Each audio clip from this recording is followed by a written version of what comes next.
তোমার রব কি বলে জানো? তুমি যাকে আমার চাইতে বেশি ভালোবাসবে, আমি তাকেই তোমার কাছ থেকে দূরে নিয়ে যাব আর তোমাকে বড্ড একা করে রাখবো। তিনি আরো বলেন, কখনো বলবে না যে তাকে ছাড়া আমি বাঁচবো না, কিন্তু আমি তোমাকে তাকে ছাড়াই বাঁচাবো। পিছনে সব আবেগ কেড়ে নিয়ে তোমাকে দিব্যি সামনে এগিয়ে নিয়ে যাব। তুমি কি দেখো নি, ঋতুরাও যে 2 মাস পর পর বদলাতে থাকে, ছায়া দেয় গাছের পাতাও তো শুকিয়ে যায়, আর যখন সবর হারিয়ে ফেলে তখন ঝরে পড়ে।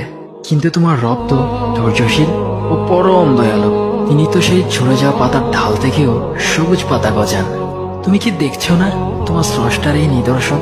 যে মানুষটাকে তুমি নিজের জীবনের চাইতেও বেশি ভালোবাসতে, সেই মানুষটাও একদিন অচেনা হয়ে যায়, তোমার মন ভেঙে যায়, এমনকি বন্ধু শত্রুতে পরিণত হয়, আর খানিক সময় পর শত্রু বন্ধুতে পরিণত হয়।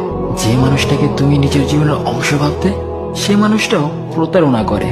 বুঝি না, এত কিছু হওয়ার পরেও তুমি তোমার রবকে বাদ দিয়ে সেই মানুষগুলোর উপরই ভরসা করো, যারা তোমাকে প্রতিনিয়ত কষ্ট দিয়েছে।